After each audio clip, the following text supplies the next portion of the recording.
This is a New Human Living production, presented to you by Les Jensen. Hi, I'm Les Jensen. I'm the founder of New Human Living. Today we're going to talk about Christianity. Christianity is a curious thing. The way it shows up in our history suggests that it's the keys to the kingdom. I think that's a good description of it.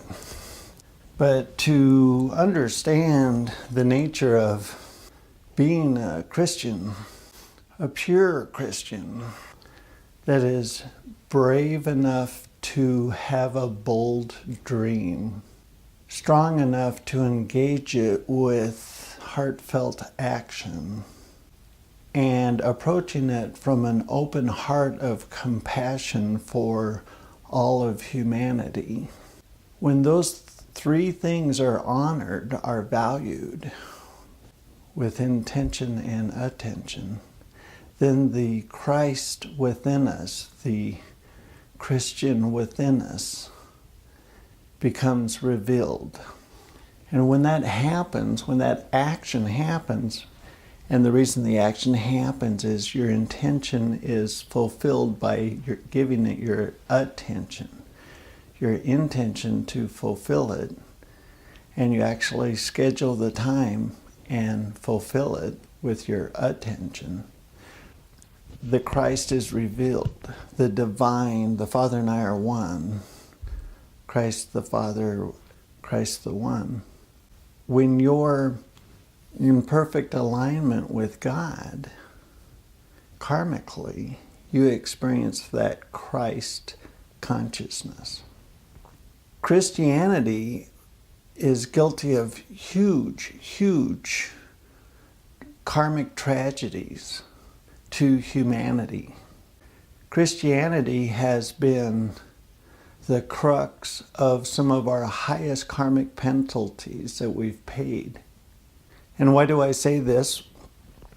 Well, karmically, the two prominent attributes that impede our power are guilt and shame.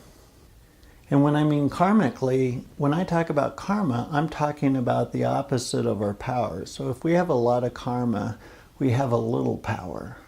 If we have no karma, we have all our power. And most of us are somewhere in between.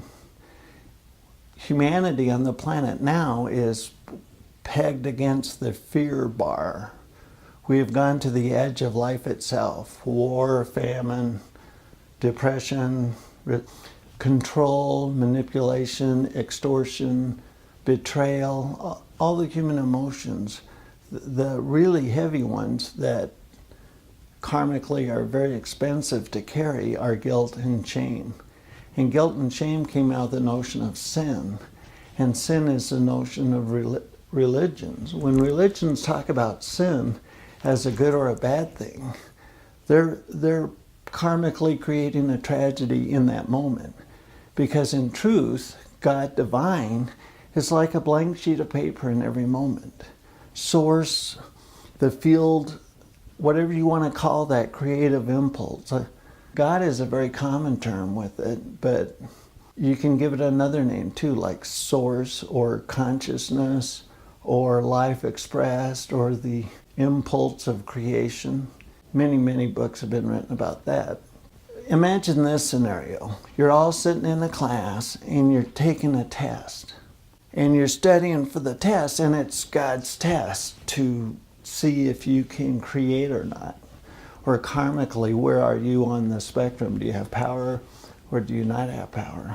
And so you're all studying in this classroom trying to prove that you know what power is and how to use it. And all of a sudden you hear the bell ring and you look up and there's Jesus Christ. He experienced it. He was able to have divine consciousness in the moment without any karmic impedance, and miracles were the consequence of that. And that consciousness exists in you too. But when we looked up and saw that Jesus passed the test, we all put our pencils down and quit studying. That was the delight of the religions, because now they had something to sell you. But it's impossible for you to require anything outside of you the source is inside of you. That's why your body's moving. When source leaves, your body will decompose and go back to the earth. When you touch your body, you're touching dirt. These atoms didn't exist here, but as you ingested food or your mother ingested food while you're in the womb, the atom showed up. And your soul animated your persona to become you, who you are right now. When Jesus passed the test and we all started worshiping Jesus, we quit studying ourselves. And that's the karmic train wreck.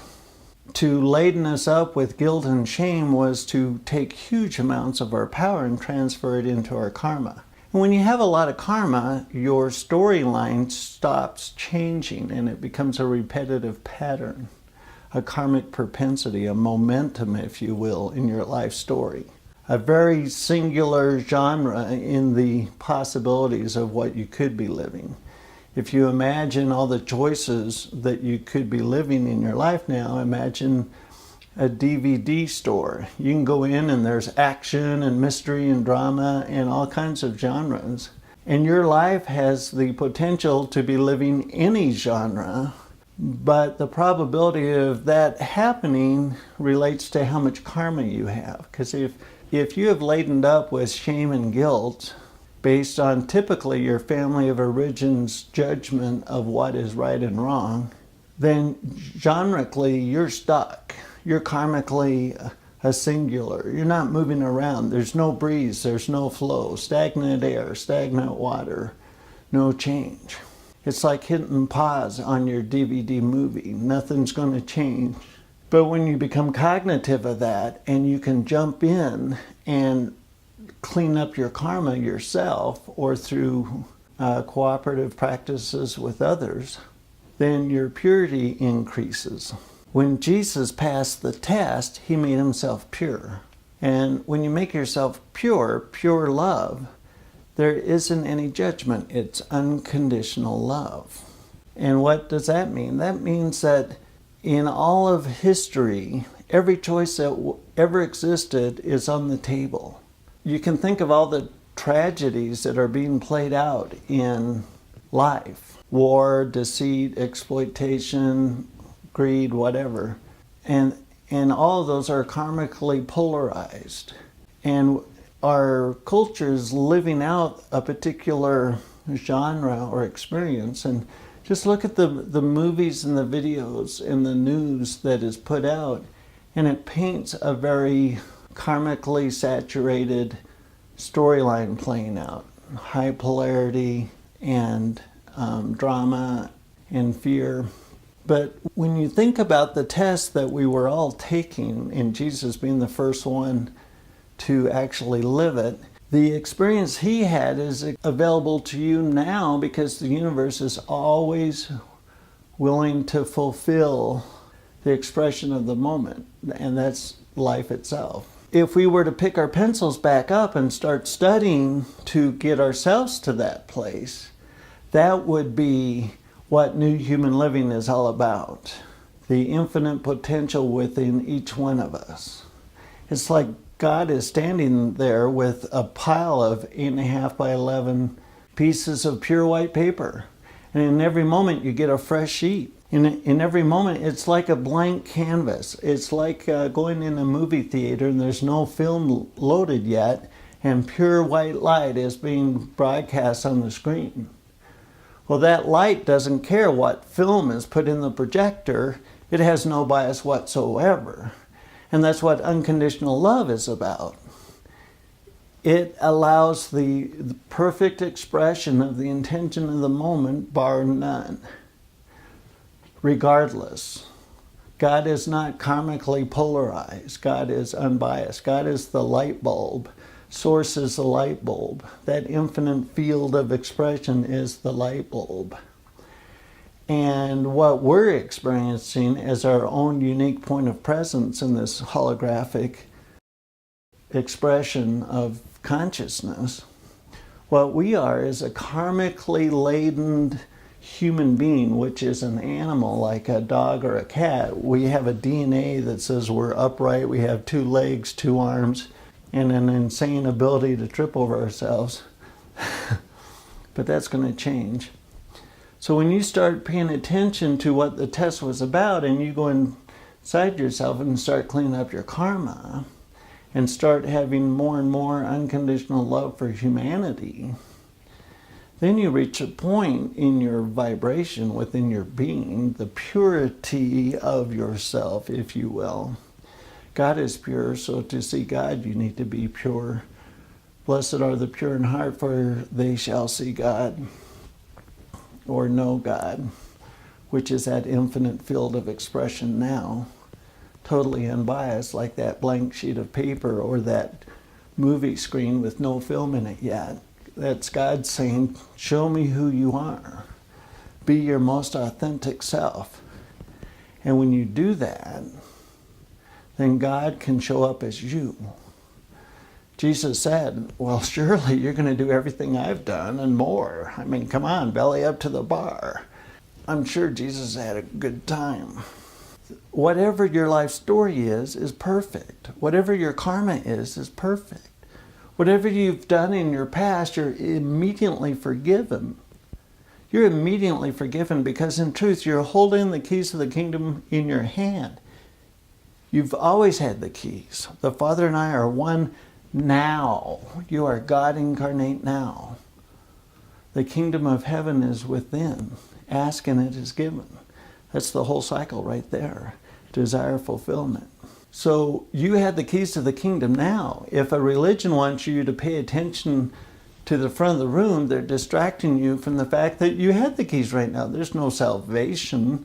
You are the thing itself expressed now. The universe doesn't keep any karmic record in order to hold judgment in the future. It doesn't behave that way. It's a blank sheet of paper. It's an empty projector that'll take any film. You can put any genre you want in the DVD player and the storyline plays out. Your human consciousness, which human is a species and consciousness is the expression of life, or God expressed, or source field energy expressed, however you want to see it. It's not vested in the future with some type of judgment. You hold that judgment in your subconscious as your karma.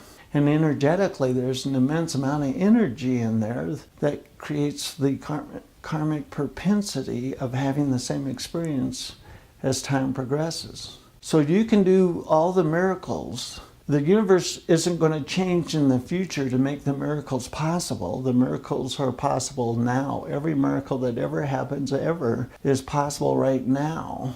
It's the consciousness that shows up and requests it that makes the miracle fulfill. Because God isn't motivated to have a particular outcome at all. God isn't motivated for that. So you have free will. You have that blank sheet of paper, that projector ready for any film, that DVD that'll take any genre and play it out. So that Christ consciousness within ourselves, that's when we're fulfilling our own joy. You like playing softball? Do you like ballet? Do you like poetry? Do you like travel and adventure? That's you fulfilled. That's exactly why it's here, is for you to have the most authentic life that you choose, whatever the hell you choose.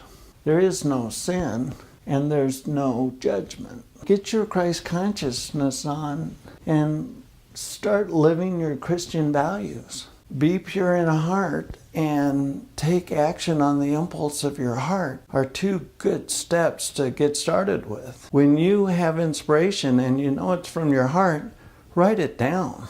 For goodness sakes, write it down. And when you write it down, it becomes an action item for your ego. And the only other thing besides fulfilling the inspiration of your heart, the only other thing the ego needs to do is choose joy. When you open up the menu, which entree looks the most enticing? Get that. When you go pick out clothes for yourself, which ones are you most excited about? Get those. And don't worry about what anybody thinks at all. The universe isn't biased. And if somebody else is biased, they're only acting on the propensity of their own karma to make an evaluation of judgment based on where they are in relationship to the totality of what can happen. So let them have whatever perspective they want. The only thing that's important with your consciousness is, Are you fulfilling the inspiration of your heart, and are you able to see all of humanity through eyes of unconditional compassion and forgiveness? When you forgive yourself, you set yourself free karmically. If guilt and shame are karmic tragedies, which they are, thank you religion, but no thank you, then forgiveness and compassion are the karmic releasers that allow your purity to be fulfilled. And when you experience purity, you can go up the front of the room and ring the bell yourself. You're the Christ within you expressed. So there's nowhere you need to go to be fulfilled. You are the thing itself now. You are God now. There's no moment in the future when a thing will arrive, a thought will arrive, a feeling that will arrive, they'll make you more divine than you are right now. That's impossible. But when you experience the purity of God, that pure white essence, that unbiased desire to express, wow, there's an ocean of peace there, an ocean of rest, an ocean of joy, an ocean of fun, awaiting your consciousness to fulfill itself through, so you can live heaven on earth. So contemplate the nature of purity when it comes to yourself karmically, which means you have no bias towards any sentence or choice whatsoever. Try that one on. And look at all the faces of society and the places you would judge them. That's a karmic reflection of what your life lesson is about, to karmically understand and release the attachment and thus release the energetic momentum of it and move towards purity, which is that space of Jesus Christ ringing the bell for the first time. Get your God on, get your source field energy on, get your imagination on. Open heart, living joy. You've got it in you now. You've always had it. It's just a matter of honoring it. I'm so glad we're all willing to engage the potential of what our Christ self has to offer, to being good Christians. Until next time.